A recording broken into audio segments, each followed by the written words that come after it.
যুক্তরাষ্ট্র ও ইসরায়েলের যৌথ অভিযান চলছে ইরানে। তাদের হামলায় নিহত হয়েছেন ইরানের সর্বোচ্চ নেতা তথা শিয়া ধর্মগুরু আয়াতুল্লাহ আলী খামেনি। এছাড়া ইরানের আরও কয়েকজন নেতা রয়েছেন দুই দেশের হিট লিস্টে। এবার এ নিয়ে থাকছে একটি প্রতিবেদন।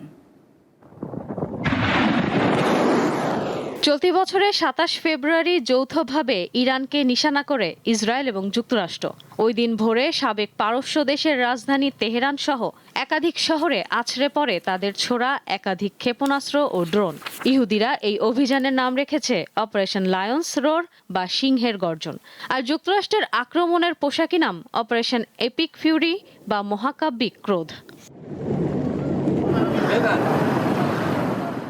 এরই মধ্যে ইরানের সর্বোচ্চ নেতার মৃতদেহের ছবি দেখানো হয়েছে যুক্তরাষ্ট্রের প্রেসিডেন্ট ডোনাল্ড ট্রাম্পকে। তারপরই তেহরানে ইসলামীয় প্রজাতন্ত্রের পতন শুধু সময়ের অপেক্ষা বলে চলছে জল্পনা।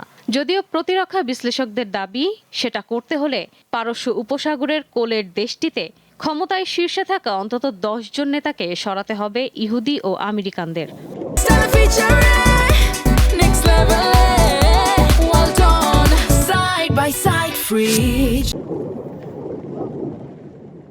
এ ব্যাপারে একটি বিস্তারিত প্রতিবেদন প্রকাশ করেছে জেরুজালেম পোস্ট।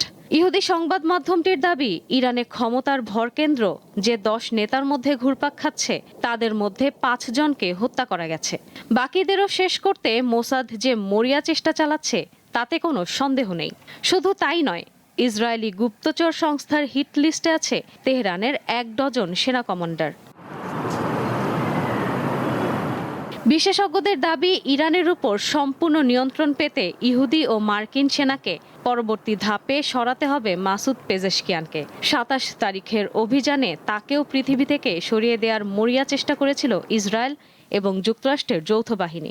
আপাতত প্রাণে বেঁচে গেছেন তিনি। দ্বিতীয় শক্তিশালী নেতা হলেন মোহাম্মদ বাঘের কালিবাফ। ইরানি পার্লামেন্ট মজলিসের অধ্যক্ষ বা স্পিকার পদে রয়েছেন তিনি।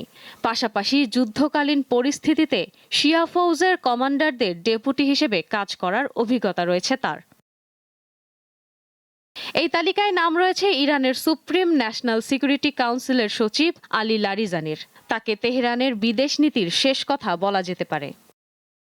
ইসরায়েল এবং মার্কিন সেনার জন্য সবচেয়ে বড় কাঁটা হতে পারেন খামেনির পুত্র মুজতবা। ইরানের রাজনীতিতে প্রকাশ্যে খুব একটা দেখা যায় না তাকে। জানা যায় গুপ্তস্থান থেকে আইআরজিসিকে নিয়ন্ত্রণ করেন তিনি। এছাড়াও আব্বাস আরাঘচি এবং সাদেক লারিজানিও লক্ষ্য হিসেবে রয়েছেন। বর্তমানে ইরানের পররাষ্ট্রমন্ত্রীর পদে রয়েছেন আব্বাস আরাঘচি। অন্যদিকে এক্সপিডিয়েন্সি ডিসকার্নমেন্ট কাউন্সিলের প্রধানের দায়িত্বভার সামলাচ্ছেন লারিজানি।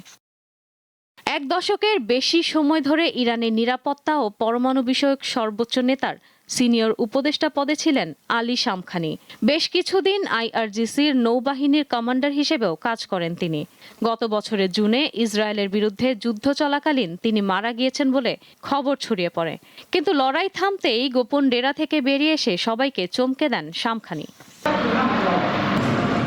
রয়টার্সের প্রতিবেদন অনুযায়ী সিআইএর তালিকায় আছে আরও বেশ কয়েকটি নাম। তাছাড়া মার্কিন গোয়েন্দারা মনে করেন অচিরেই খামেনির জায়গা নেবেন অন্য কেউ। সেই দিকেই ধাপে ধাপে এগোচ্ছে তেহরান। আর তাই খামেনির মৃত্যুতে এখনই যুদ্ধ থামাতে রাজি নন ট্রাম্প।